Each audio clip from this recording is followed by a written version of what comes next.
Convido os irmãos a abrirem suas Bíblias no Evangelho de João, capítulo 13. Evangelho de João, capítulo 13. Faremos a leitura do versículo 1 ao versículo 17. A palavra do Senhor diz assim: Um pouco antes da festa da Páscoa, sabendo Jesus que havia chegado o tempo em que deixaria este mundo e iria para o Pai, tendo amado os seus que estavam no mundo, amou-os até o fim.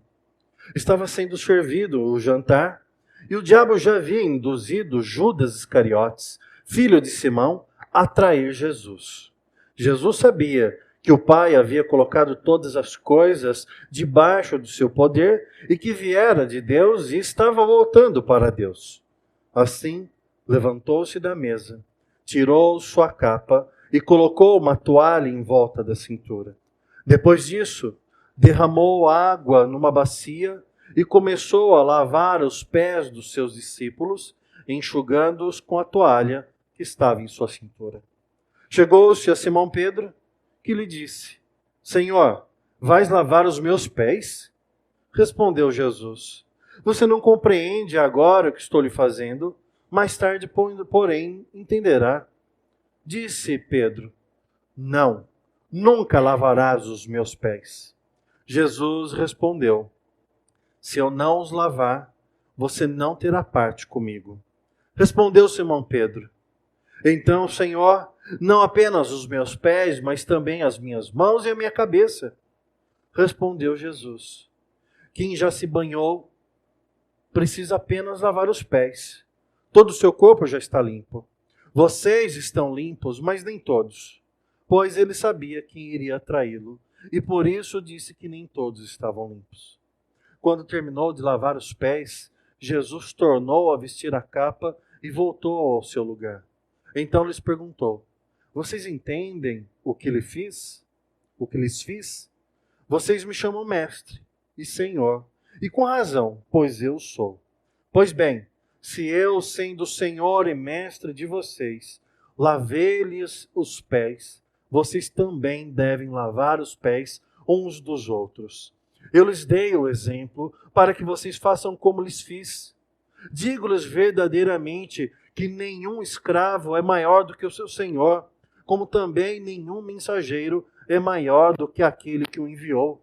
Agora que vocês sabem essas coisas, felizes serão se as praticarem. Vamos orar mais uma vez. Senhor, tem misericórdia de nós nessa noite.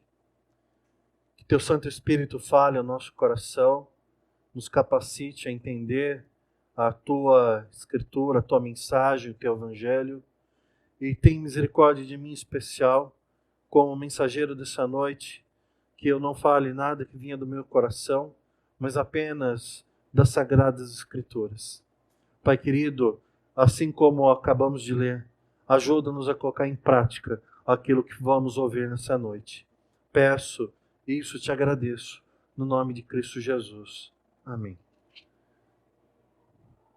Semana passada nós vimos Jesus, ele sentado num jumentinho, entrando em Jerusalém, e o povo saindo às ruas e colocando ali ramos de palmeiras para a passagem de Jesus, o aclamando como rei e cantando: Hosana, Hosana, bendito aquele que vem em nome do Senhor. Um pouco antes disso, nós vemos Jesus ali participando de um jantar que lhe fora oferecido em honra, onde participavam Lázaro, aquele que fora ressuscitado já depois de 4 dias sepultados. Jesus o ressuscitou. Marta, Maria, as irmãs de Lázaro estavam ali, juntamente com os discípulos e uma grande multidão que viera para ver não apenas Jesus, mas também Lázaro, que foi ressuscitado. Maria pega o perfume caríssimo, derrama aos pés de Jesus Cristo e solta os seus cabelos e enxuga os pés do Mestre com seus próprios cabelos. E nós vemos que os líderes religiosos, vendo tudo isso, eles, ao invés de confessarem Jesus como Filho de Deus, ao invés de adorar Jesus como Filho de Deus, inflamou-lhes os corações e a inveja tomou conta. E aí, mais ainda, eles desejavam matar Jesus. Mas eles não teriam êxito se o próprio Jesus não permitisse que isso acontecesse. E aqui no capítulo 13, que acabamos de ler, nós vemos que Jesus, depois de ser aclamado e desejado como o novo rei de Israel, que subjugaria o César, Roma e os colonizadores, Jesus, ele está esperando, ele está aqui na última noite com seus discípulos, chamado, onde nós chamamos e conhecemos como a última ceia. Era Páscoa. Foi para isso que Jesus se dirigiu para Jerusalém, para celebrar a Páscoa, a passagem do povo hebreu, da condição de escravo de Faraó, ali no Egito, para o povo hebreu libertado desse jugo por Deus através do seu servo Moisés. E aqui o cordeiro imolado lá no Egito, seu sangue passado nos batentes das casas, impedia que o anjo do Senhor viesse e tomasse a vida dos primogênitos. E aqui o sangue do cordeiro estava sendo também preparado, o cordeiro iria ser imolado. Jesus seria esse cordeiro. A Páscoa cristã estava acontecendo neste momento, a passagem do antes e depois de Cristo em nossas vidas. Por isso o texto começa um pouco antes da festa da Páscoa, sabendo que Jesus, que havia chegado o tempo em que deixaria esse mundo e iria para o Pai. Então Jesus, ele sabe, aquela noite seria a noite fatídica, seria a noite onde aconteceria tantos eventos que marcaram a história da humanidade, a nossa história, depois de 2000 anos. Nós percebemos, logo de cara, nesse primeiro versículo, que Jesus, sabendo disso, o texto diz, e tendo amado os seus que estavam no mundo, amou-os até o fim. E aqui já chama atenção. Chama atenção para uma coisa que é muito importante e que falou muito ao meu coração durante a semana. Como é difícil viver nesse mundo em que nós estamos. Como é difícil. Tudo é complicado, tudo é enfeiado, é destruído, deturpado. A humanidade caminha a passos largos para cada vez piores momentos de suas histórias. Quando a gente acha que está ruim, vem algo pior. E aí nós que somos povo de Deus, olhamos para dentro da igreja, esse mar de gente que professa o nome de Jesus Cristo, parece que as coisas não estão tão melhores assim. E aí nós percebemos por quê.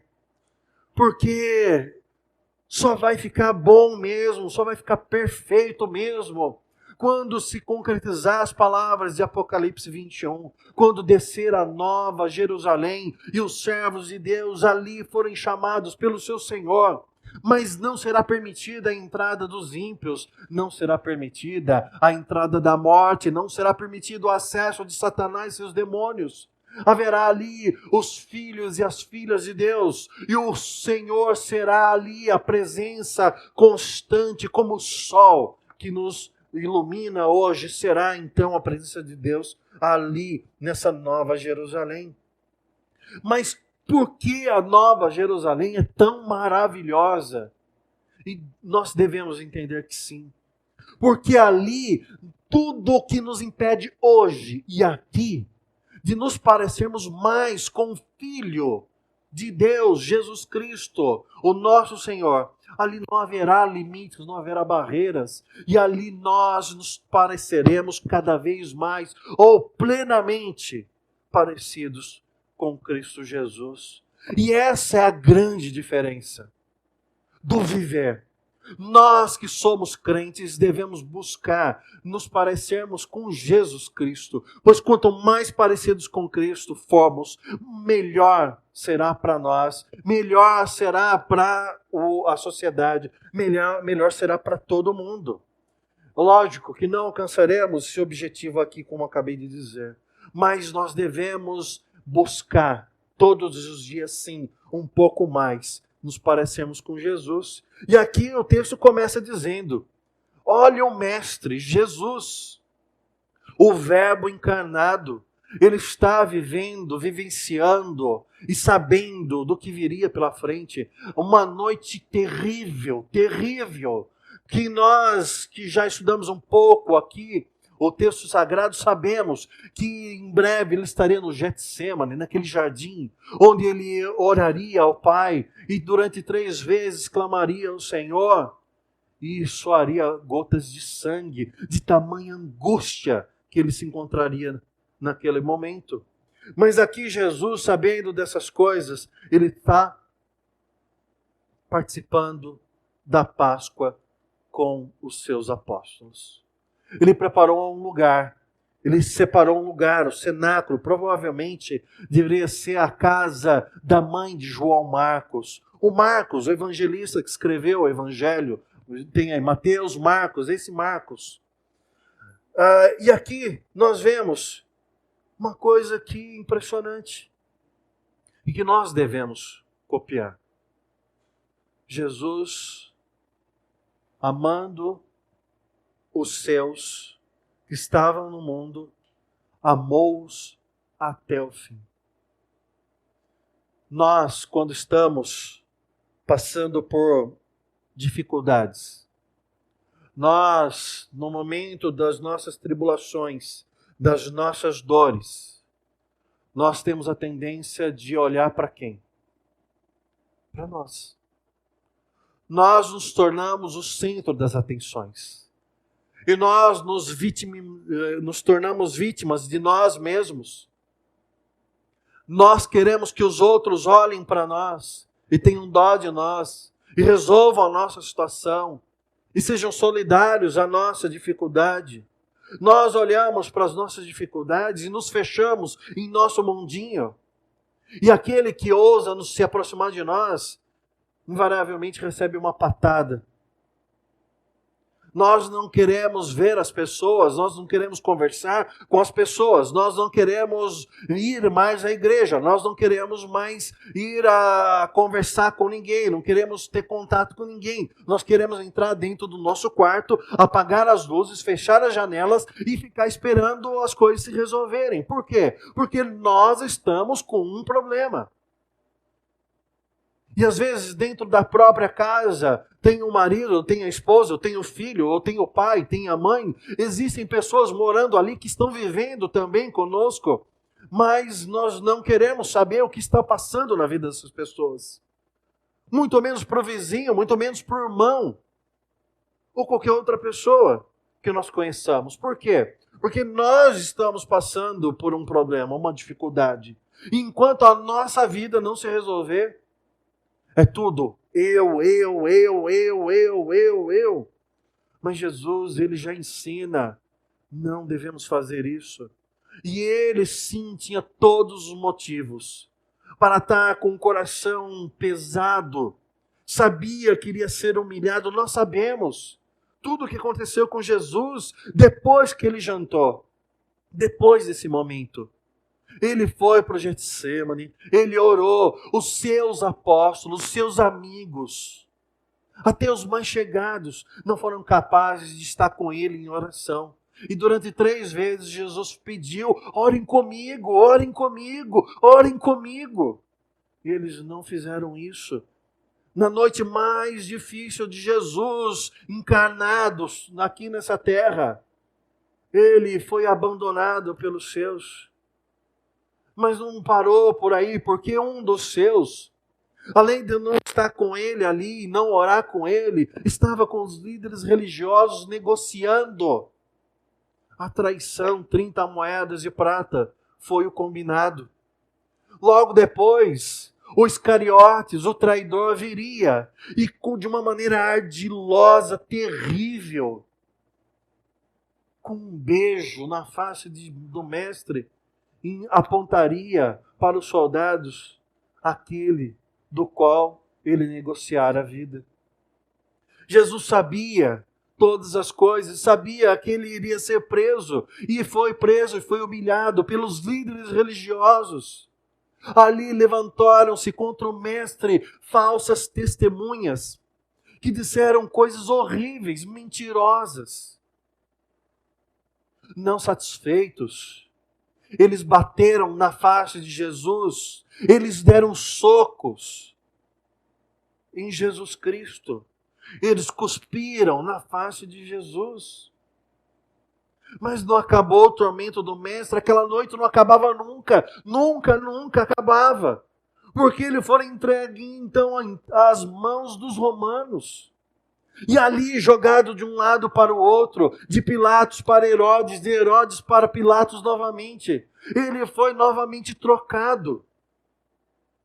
Pois Pilatos, covardemente, não foi capaz de dizer para o povo: este homem é inocente e eu não vou condená-lo. Mas com medo de perder o posto e ser punido por César, ele lava as mãos e oferece uma solução. Existe aqui Barrabás, existe aqui Jesus. Qual dos dois vocês querem? É um prêmio, é algo que nós damos, os romanos davam no dia da Páscoa, na festa da Páscoa. E ali Jesus novamente viu o povo gritando: não mais Hosana, Hosana, bendito que vem em nome do Senhor.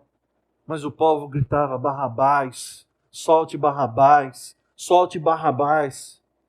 Então Pilatos pergunta: e esse Jesus, o que vocês querem que eu faça com ele? E o povo uníssono gritou: crucifica-o, crucifica-o, crucifica-o. E ali ele apanhou muito. Foi açoitado, foi-lhe cravado uma coroa de espinhos na cabeça, foi-lhe colocado uma cruz, um madeiro pesado em todos os sentidos, e disse para ele, para Jesus: leve ao Gólgota, leve o instrumento de tortura e de morte sobre as suas costas. E ele levou, tentou, o carregou por grande parte do caminho. Mas não acabou, porque havia ainda pregos a serem colocados em suas mãos, em seus pés. Havia ainda muita humilhação. Homens olhando para ele crucificado, dizendo: olha, você não dizia que era isso, que era aquilo, que derrubaria o templo e o rei ergueria em 3 dias? E para completar, um dos ladrões, um à esquerda, outro à direita, um dos ladrões ainda o fustigava, dizendo: se você é tudo isso que eles estão falando, desce e me tira daqui também. Nesse jantar, o texto do capítulo 13 diz: sabendo Jesus que havia chegado o tempo em que deixaria o mundo e iria para o Pai, tendo amado os seus que estavam no mundo, amou-os até o fim. Impressionante. É impressionante esse amor de Jesus Cristo. É impressionante. Nós vemos que nós sabemos de todas essas coisas que aconteceu com o nosso Mestre.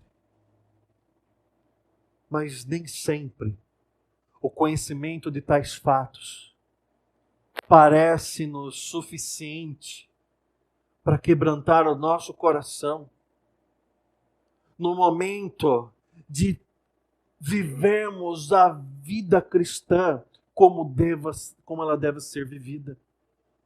Pois nós nos denominamos cristãos e sabemos tudo que o Cristo passou. E nós que deveríamos ser iguais a Cristo, muitas vezes somos negligentes. muitas vezes, não levamos em consideração, ou com a devida consideração, o significado servos de Cristo. Ele nos amou, Ele amou até o fim aqueles discípulos, os apóstolos. Ele nos ama hoje. Apesar de tudo que fazemos, apesar de tudo que não fazemos, Ele nos ama. E como nós sabemos disso, o texto continua no versículo 12. Estava sendo servido o jantar. E o diabo já havia induzido Judas Iscariotes, filho de Simão, a trair Jesus. Então, primeiro ponto, nós ressaltamos o amor de Cristo. O segundo ponto é o cuidado de Cristo. Por quê? Porque estava sendo servido o jantar. Iscariotes já havia sido induzido a trair Jesus. Mas no versículo 3, Jesus sabia que o Pai havia colocado todas as coisas debaixo do seu poder e que viera de Deus, estava voltando para Deus. No 4, assim levantou-se da mesa, tirou sua capa, colocou uma toalha em volta da cintura. E aí nós temos que lembrar de uma coisa. Naquele tempo, não havia estradas asfaltadas. Não havia o calçamento. Apesar dos romanos terem ali o pioneirismo das estradas, nós temos até hoje a Via Ápia, o calçamento romano que revolucionou o transporte e as viagens na época. Mas o comum daquela época era caminhar sobre o chão de terra batida, um chão empoeirado, numa Palestina quentíssima, desértica, ambiente de deserto. E era normal as pessoas chegarem nas casas totalmente com os pés empoeirados, no mínimo empoeirados. Não havia tênis fechado, sapato fechado. O calçado da época eram sandálias, eram tiras de couro transpassadas. E ali era fácil entrar areia, entrar sujeira. E por pouco que se andasse, quando chegava-se à casa de alguém, era costume, era algo muito natural, que o anfitrião oferecesse ali ao convidado uma bacia com água e uma toalha. E um dos servos, um dos empregados da casa, eles viriam e lavariam os pés da visita. E ali a pessoa convidada se sentiria confortável para entrar dentro da casa, com os pés limpos e refrigerados pela água. No caso aqui, tem um adendo. Eles estavam jantando. E lembrando um outro detalhe. Essa mesa que nós usamos, essa mesa ocidental, não havia naquela época. No Oriente, nesse jantar do qual Jesus participou, era comum uma mesa baixinha. E almofadas eram colocadas em volta da mesa.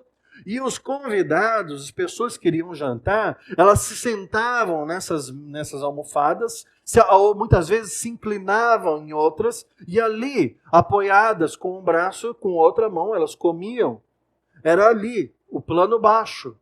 E aí, uma pessoa se assenta aqui, outra pessoa se assenta do lado e outra do lado. O que acontece com os pés dessa que se assentou aqui?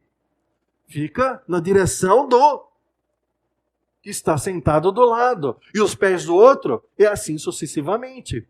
Provavelmente havia uma mesa em U, e ali o mestre se assentou, os apóstolos se assentaram. Só que não havia servos naquele jantar para que os pés fossem lavados. Então eles chegaram para jantar, a Páscoa estava pronta, alguém preparou, alguma das mulheres provavelmente ali tomou o cuidado de fazê-lo, mas por um lapso ou por cuidado de Deus, não havia nenhum criado para lavar os pés de Jesus ou dos apóstolos. E eles entraram, se assentaram, e o texto diz que já estava sendo servido o jantar, no versículo 2. E no 4, nós vemos que Jesus levantou-se da mesa, ou seja, todos já estavam à mesa. Então Jesus, ele tira a sua capa, ele tira a sua roupa, e os estudiosos vão dizer que quando um servo ele vai lavar os pés, ele tira a roupa para não sujar a roupa e fica ali apenas com uma indumentária embaixo.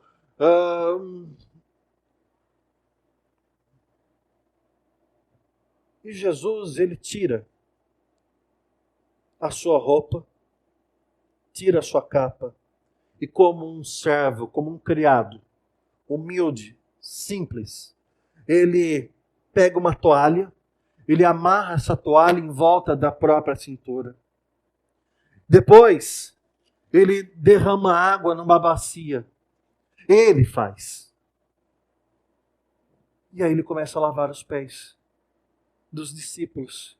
E começa a enxugar os pés dos discípulos.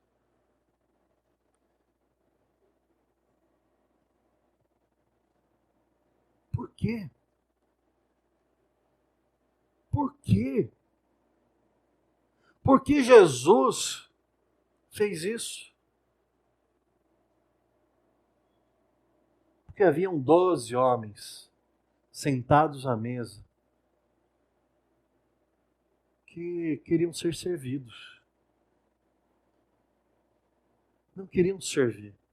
Aliás, a preocupação nos seus corações e a grande discussão que estava ali em pauta pouco antes desse jantar era uma só.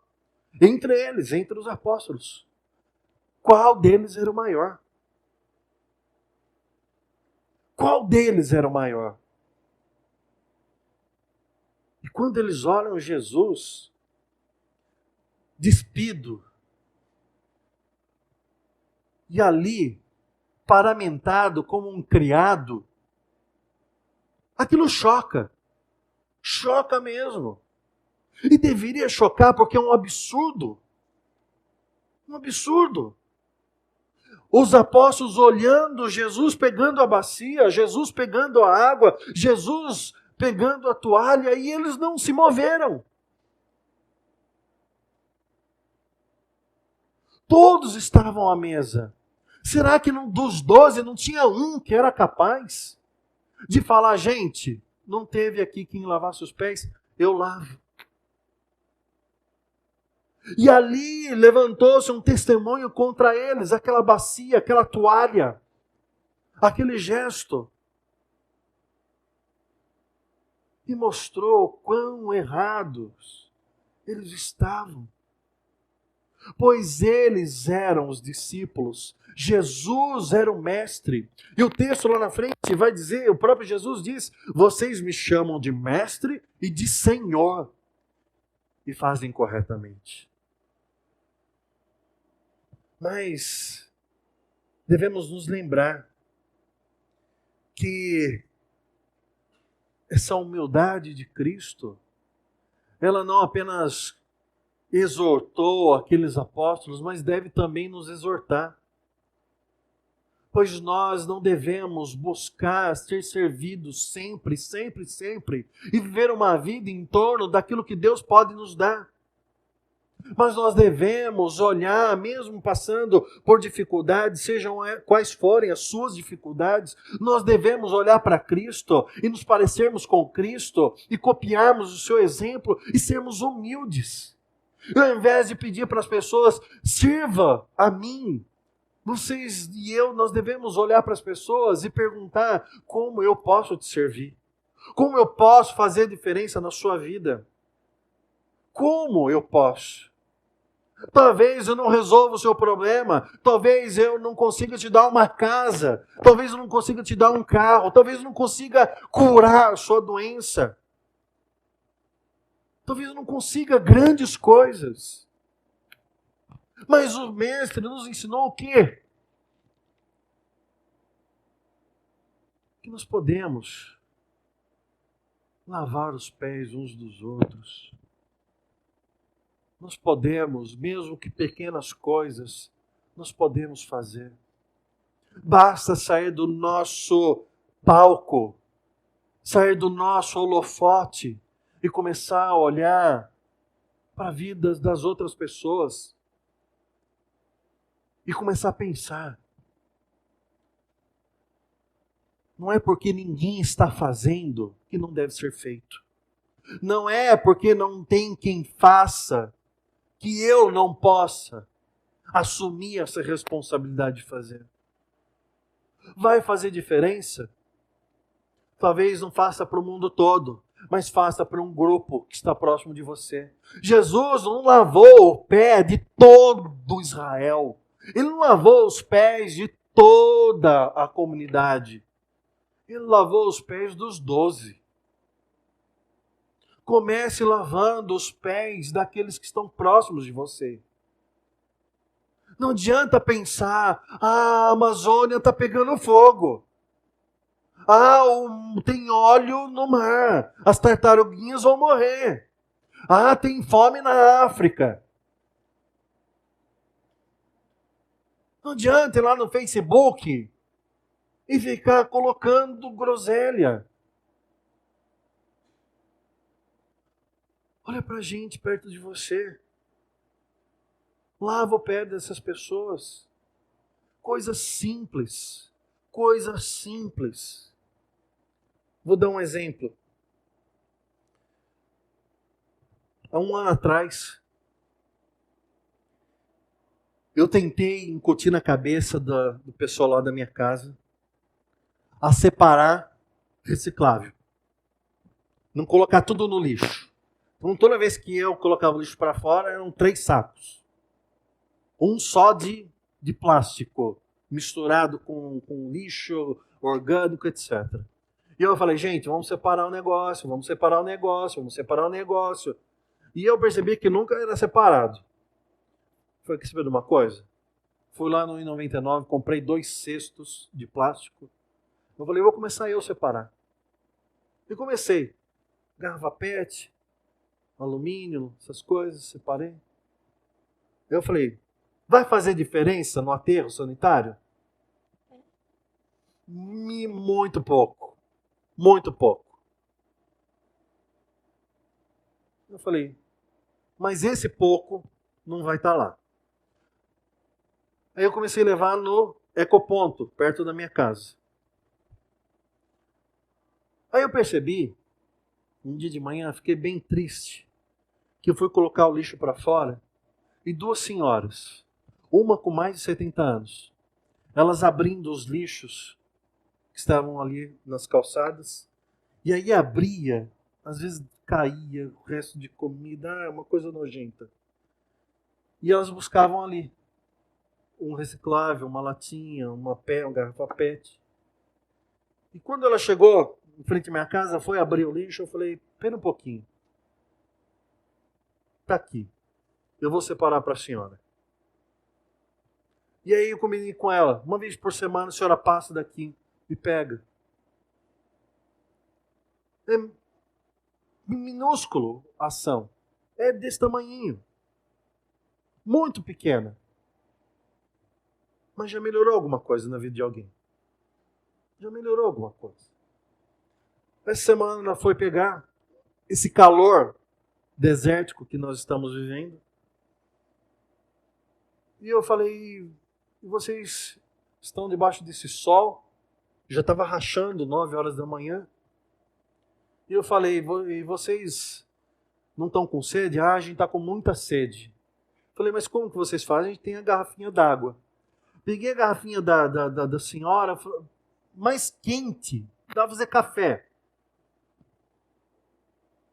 Fui lá, peguei uma garrafa de água gelada. Aí a senhora, quase, olha, beirando seus 80, começou a chorar. Eu falei, o que eu fiz de errado dessa vez? Eu sempre faço alguma coisa, né? Eu falei, por que a senhora está chorando? Moço, olha, faz não sei quantos anos que eu pego reciclável o senhor foi a primeira pessoa que ofereceu um copo d'água para mim. E eu entrei para dentro de casa e eu fiquei pensando nas minhas preocupações, e nas minhas frustrações, e nas minhas orações, onde eu falava, Deus me dá isso, Deus me dá aquilo, Deus me dá aquilo outro. Eu falei, Deus, tem misericórdia de mim, dá um delete. Esquece tudo isso, porque eu não estou fazendo nada do que deveria fazer, do que poderia fazer. E muitas vezes nós não fazemos simplesmente porque desconhecemos o que poderia ser feito. Mas isso também não é desculpa para olhar para a situação e falar o que precisa ser feito. Então pergunte para um diácono o que precisa ser feito aqui na igreja para ajudar alguém. Tem alguém que precisa de ajuda?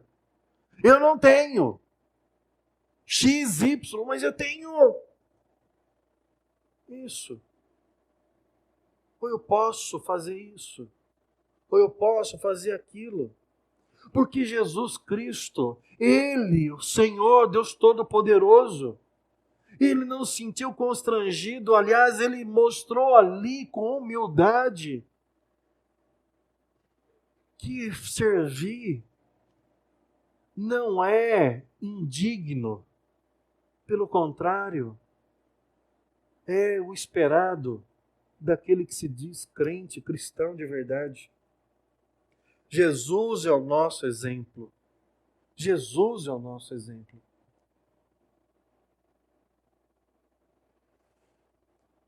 Existe um humorista muito famoso, principalmente na década de 80, de 90, que, segundo dizem, seus funcionários não podiam chamar pelo nome do personagem que ele representava na televisão, no circo e no teatro. Mas ele exigia ser chamado de doutor. Doutor fulano de tal. E um dia ele foi no restaurante e o manobrista o chamou pelo nome artístico. E ele entrou e chamou o gerente e disse, mande embora o manobrista. E o próximo que me atender, eu quero que me chame de doutor. Doutor fulano. Sinceramente, eu não sei se ele fez um doutorado. Mas mesmo que fizesse 20, o Senhor Jesus, Ele nos diz, nos ensina que a humildade cabe em qualquer um. Em nós, então, é o nosso número. Deve nos caber perfeitamente, nós que somos servos de Jesus Cristo. Nós não devemos ficar preocupados de sermos exaltados, mas nós devemos nos preocupar se aqueles que estão ao nosso lado estão sendo tratados com dignidade. E começando por mim e por você. Trate com dignidade.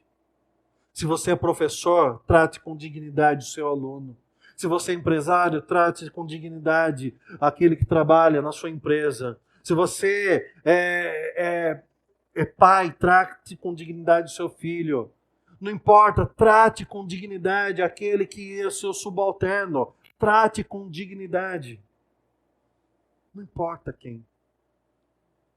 Pois se o Senhor Deus, Cristo Jesus, Ele nos trata com dignidade, quem nós somos para tratar alguém que é imagem de Deus, imago Dei, de uma forma diferente? Mas Pedro, ele então, a resposta dele é impressionante. Por quê? Ele reclama. E ele diz, quando, versículo 6, chegou-se a Simão Pedro, que ele disse, Senhor, vai lavar os meus pés? Tipo assim, que absurdo é esse? O Senhor não pode fazer isso? Não deveria, de verdade. Não deveria. Não deveria. A igreja do Senhor não deveria passar, ninguém que está na igreja do Senhor deveria passar necessidade, ninguém deveria ajoelhar nos pés da cama e dirigir uma oração ao Pai, dizendo: Pai, no nome de Cristo Jesus, eu peço que o Espírito Santo leve a minha oração, pois eu tenho fome, eu tenho sede, eu tenho necessidade, estou nu, sou pobre, estou na miséria. Essa é uma oração que jamais deveria ser feita por ninguém que participe da igreja cristã. Porque se uma oração dessa chega aos ouvidos do Pai, é porque teve uma igreja que não foi capaz de se levantar e tirar a sua bela capa, a sua bela roupa, e não foi capaz de pegar a toalha e colocar na sua cintura, não foi capaz de lavar os pés e de suprir a necessidade do pobre, do irmão em dificuldade.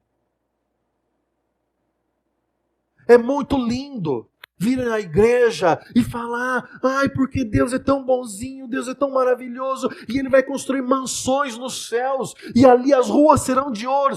Que coisa linda! É lindo. Mas é ridículo. Se o coração está voltado para isso, e se do lado tem alguém passando fome. É inaceitável. Por isso Pedro, ele diz: Senhor, tu está lavando os pés.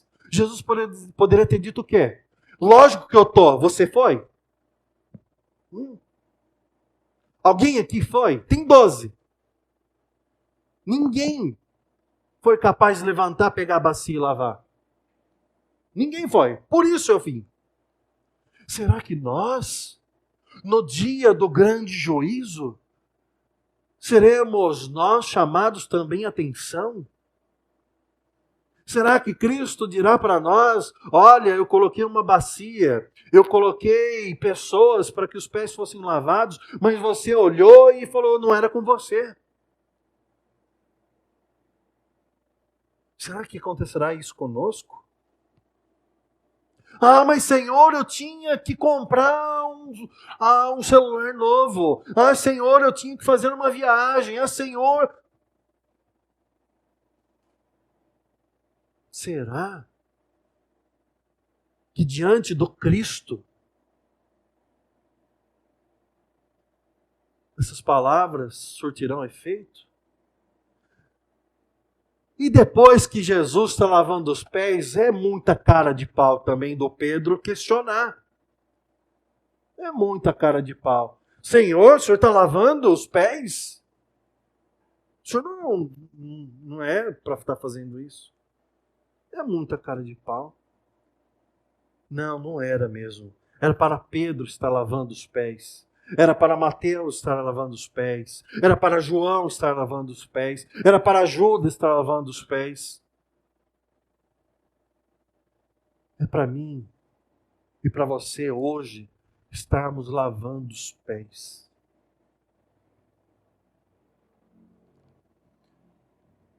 Jesus então respondeu. Pedro, no 7, Jesus respondeu: você não compreende agora o que estou fazendo, mais tarde, porém, entenderá. E Jesus estava ensinando para eles que ele seria humilhado. Sim, de todas as maneiras possíveis, ele seria humilhado. Mas ele estava dando um exemplo de humildade. Ele estava fazendo a vontade do Pai. E nada impediria Jesus de fazer isso. No 8, Pedro disse: não, nunca lavará os meus pés. E aqui nós temos o Pedro, né? Não, meus pés não, Senhor. Acha? Meu pé sujo? Nas suas mãos, Jesus? Eu não vou dar esse desgosto para o Senhor. Eu não vou dar esse dissabor para ti, Senhor.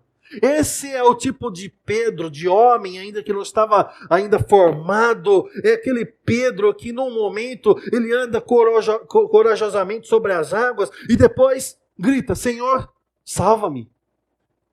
Esse é o Pedro que diz uma confissão gloriosa: tu és o Cristo, o Filho do Deus vivo. Mas depois, o que ele faz? Ele começa a repreender Jesus e fala, não, o Senhor não vai morrer na cruz. Esse é o Pedro que logo depois da lavagem dos pés, ou seja, naquela noite mesmo, esse Pedro, ele disse, olha, se o Senhor morrer, eu morro também. E de repente, logo após, poucas horas depois, o galo canta, e o que ele tinha feito? 3 vezes negado o mestre. 3 vezes. Esse é o Pedro que diz, meus pés não. Eu não, Senhor. Comigo não precisa se preocupar. Se preocupe com outros, lave os pés de outros. Eu me viro. Jesus disse, Pedro, você não está entendendo. Se eu não lavar os seus pés, você não tem parte comigo. Você não tem parte comigo. Não tem como ser de Cristo parcialmente. Ou nós somos ou não somos. Ou servimos ou para nada servimos. Não tem como ser de Cristo no domingo de manhã e no domingo à noite. E depois, na segunda, terça, quarta, quinta, sexta e sábado, ser do mundo. Não dá para ser de Cristo na igreja e lá na fábrica ser pior do que um ímpio. Não dá para ser de Cristo junto com os irmãos.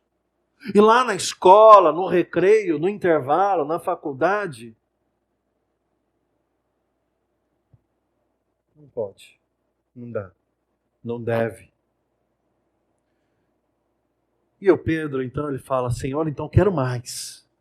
Não lava só os meus pés, lava também as minhas mãos, minha cabeça. Aí ele já quer tudo. Quer tudo. Ele é 8 e 80, né?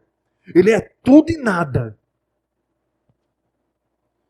Meus irmãos, a grandeza da intimidade com Cristo é aquela que aquece o nosso coração diante de um hino maravilhosamente executado pela equipe do louvor, e você ali inflamado por aquela canção que diz, Jesus, Tu és tudo na minha vida, Tu és o meu universo.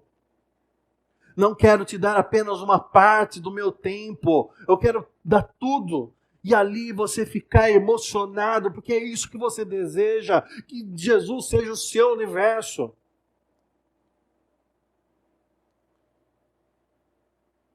Mas não só nesse período pequeno e emocionante, a verdadeira intimidade, aquele que é verdadeiramente parecido com Cristo, ele sai desse estado do espírito elevado.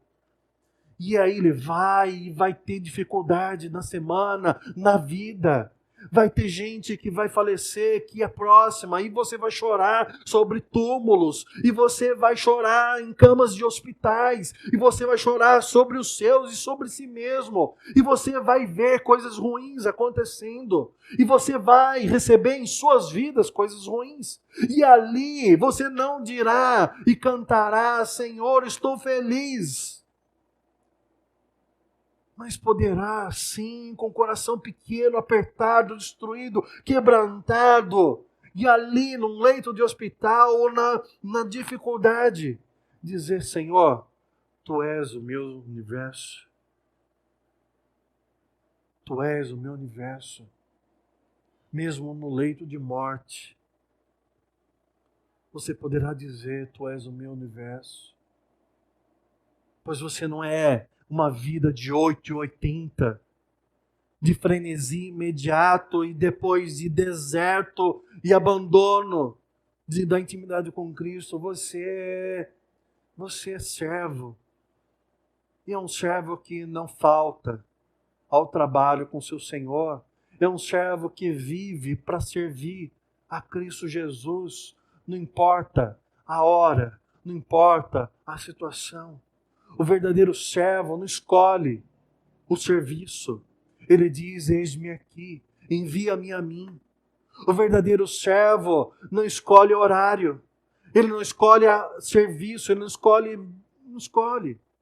Ele simplesmente faz aquilo que o mestre diz para ser feito. Se for para lavar pé, vamos lavar os pés, os mais encardidos que vieram pela frente, os mais sujos, os mais empoeirados.